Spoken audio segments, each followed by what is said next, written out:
오늘은 마태복음 2장 7절에서 12절에서 아기께 경배하고라는 말씀으로 은혜받고자 합니다. 오늘 본문에 나타난 동방박사들은 누구이며 그들이 본 별은 무엇일까요?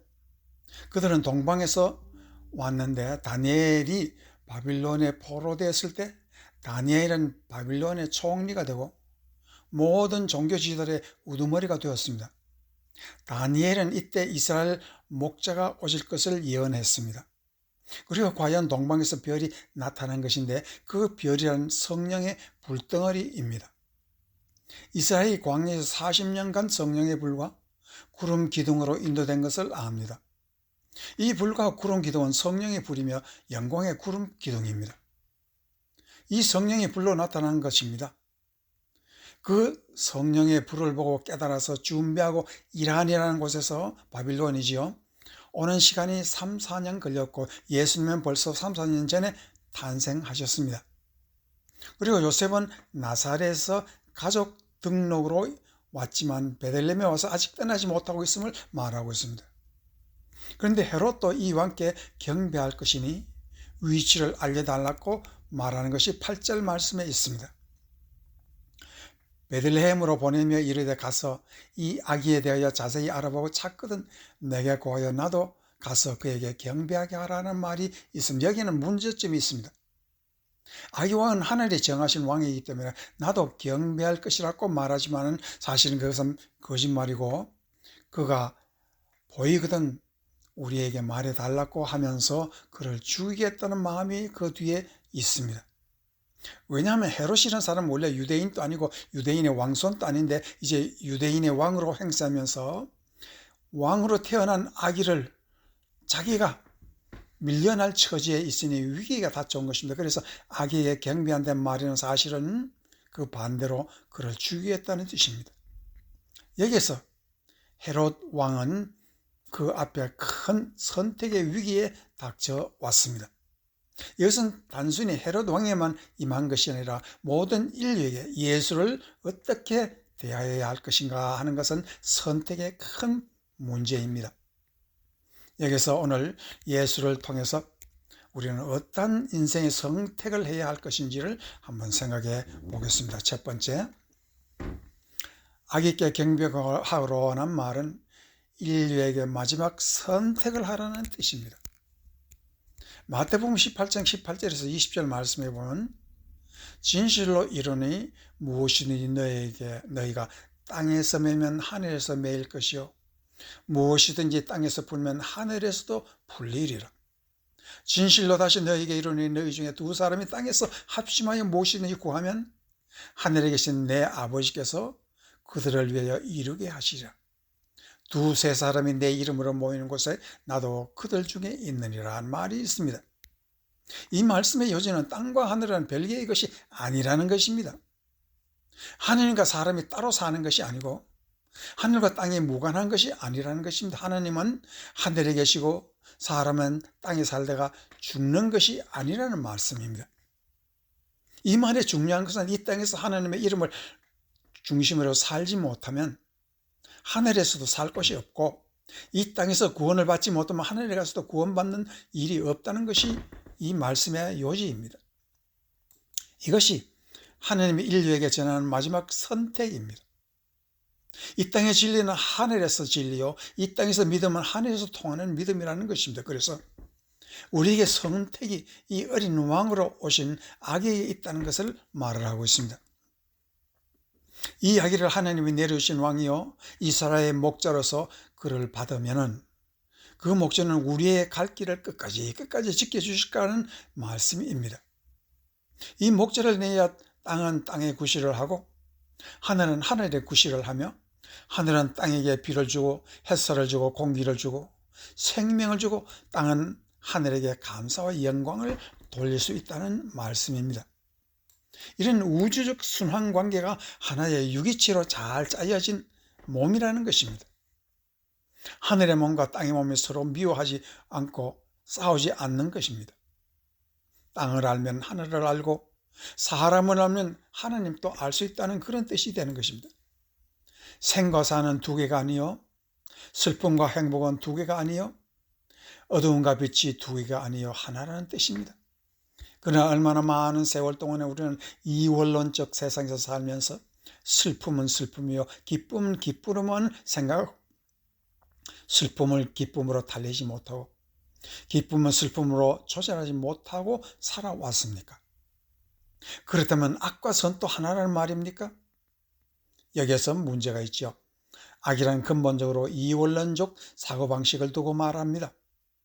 한 분 하나님만 계시고 또한 하나님만이 하나님으로서 영광을 받으셔야 된다는 것을 악은 그것을 허락하지 않습니다. 하나님의 진리가 악에게는 없기 때문에 악이 하나님의 말씀을 받아들이지 않는 한은 하나님과 함께 합류하지 못한다는 뜻입니다. 악에게 경배하라는 말은 이러한 면에서 하나님의 연약이 이 세상의 강함보다도 더 강하다는 것을 말하려고 하는 것입니다. 고린도전서 1장 22절에서 25절 말씀에 보면 유대인은 표적을 보고 헬라인은 지혜를 찾으나 우리는 십자가에 못 박힌 그리스도를 전하니 유대에게는 끈이 끼는 것이요 이방인에게는 미련한 것이도 오직 부르심을 받은 자들에게는 유대인이나 헬라인이라 그리스도는 하나님의 능력이요 하나님의 지혜니라. 하나님의 어리석임이 사람보다 지혜롭고 하나님의 약하심이 사람보다 강하다라는 말이 있습니다. 이 예수 아기는 십자가에서 하나님의 능력을 보이시려 오신 하나님의 어린 양이십니다. 세상은 이를 어리석다가 부르고 하나님의 능력을 보이시려면 기적과 이적을 보이시지 무슨 큰 능력이 있어 아기를 보냈냐고 비웃습니다. 지혜를 구하는 그리스도인은 과학적인 학문의 깨달음이나 주시지 어린 아기가 무슨 지혜가 있느냐고 묻습니다. 이러한 이원론적 세상에서 바울은 모든 능력은 십자가에 흘리신 피보다 더 강한 것이 없고 보혈의 지혜보다 더 지혜로운 것은 없다고 말하니 세상 사람들은 고개를 흔들고 그러나 성령 받은 사람은 성령의 기름 침을 받은 사람만이 하나님의 연약함이 사람의 강함보다 더 강하다는 것을 영혼 깊이 받아들인다는 말씀입니다. 그래서 다시 고린도서 1장 27절에서 29절 말씀에 보면 그러나 하나님께서 세상에 미련한 것들을 택하사 지혜 있는 자들을 부끄럽게 하시려고 세상의 약한 것들을 택하사 강한 것들을 부끄럽게 하려 하시며 하나님께서 세상에 천한 것들과 멸시받는 것들을 없는 것들을 택하시어 있는 것들을 폐하려 하시나니 이는 아무 육체도 하나님 앞에서 자랑하지 못하게 하려 하심이라고 말을 하고 있습니다. 세상의 풀 한 폭이 나무 한 그루도 하나님의 능력이 있어서 거기에 서 있고 세상에 버림받은 노약자도 하나님의 신비한 소유자 이거를 약하고 버림받았다고 외면하는 것은 하나님의 능력과 자비를 받을 가치가 없다는 말입니다. 하나님은 미련한 것들을 택하사 지혜로운 자들을 부끄럽게 하실 것이라고 하신 것은 약한 자를 택하사 강한 자가 무엇인지를 보이고자 하는 것입니다. 이러한 개역 세상이 우리에게 복음이라는 말로 찾아와 주셨습니다. 여기서 하나님의 품 안에서 나오는 복밖에는 다른 복은 이 세상에 없다는 것입니다. 그 외에는 속임수라는 것입니다. 가진 것 같아도 빈손으로 떠나야 하는 것이 인생이요. 힘이 있는 것 같아도 지팡이 짚고 경막에 마지막으로 죽음으로 가는 것이 인생입니다. 힘이 무엇이며 가진 것이 무엇이겠습니까? 하나님이 달라면 다 돌려주어야 하는 것이요. 하나님이 귀가하라면 돌아갈 수밖에 없는 것이 인생입니다. 거기에 누가 토를 달고 대꾸하겠습니까? 하나님은 한 분이며 축복도 한 곳에서 나옵니다. 생명도 한 곳에서 나오고 행복도 한 곳에서 나옵니다. 이 말이 아기에게 경배하라라는 뜻입니다. 경배라는 말은 복이라는 뜻이니 복이란 무릎 꿇고 엎드린다는 동사요. 또한 그 바라기라는 엎드린다는 뜻은 명사 복이라는 뜻도 됩니다. 여기서 인생의 선택은 오직 하나라는 것을 알 수가 있습니다. 악이냐 헤롯이냐는 말입니다. 헤롯은 나라를 로마에게서 돈 주고 샀습니다. 그래서 그게 왕이 되었으니 도적과 같은 것이요. 하늘이 내린 아기 왕을 택하라는 것이 아기에게 경배하라는 뜻입니다. 헤롯에게는 로마 군대도 있고 무적의 로마의 배경도 있고 백성들의 인기도 있습니다. 누구 하나 그에게 반항할 사람도 없습니다. 그러나 아기 예수는 가진 것이 없습니다. 부친 요셉은 나사렛 시골 사람으로 예루살렘이나 서울에 함부로 발 한 번 제대로 들어갈 수가 없습니다. 가난하고 배움이 없고 오직 있다면 아무것도 알아주지 않는 하늘의 꿈 하나 있었습니다. 꿈에는 아내 마리아를 버리지 말라 하실 때 순종했고 꿈에 베들레헴으로 떠나라 할 때 떠났습니다. 그런데 뜻하지 않게 요셉의 마음을 흔드는 것, 그것은 동방박사가 아기에게 경배하는 것을 보았습니다. 또 그들의 선물을 보았습니다. 보배를 열어 황금과 유황과 몰락을 내어놓았습니다. 이 선물은 일반 서민들이 받을 수 없는 예물입니다. 금은 진리의 상징이요, 유황은 기도의 상징이요, 몰락이라는 것은 십자가의 죽음의 상징입니다. 이것을 누가 보낸 것입니까? 바로 400년 전 다니엘이 바빌론 포로 시절에 제자들에게 예언한 것을 그대로 이룬 것입니다. 이것이 인류에게 내리는 하나님의 마지막 선택이라는 것입니다. 아기 왕을 선택할 것인지 헤롯 왕을 선택할 것인지 지금 그 선택을 투표로 하라는 것입니다. 마음의 투표로 분명히 하라는 것입니다. 나의 왕을 누구로 할 것인가? 아기 왕은 너무 어립니다. 너무 약합니다. 앞날이 없습니다.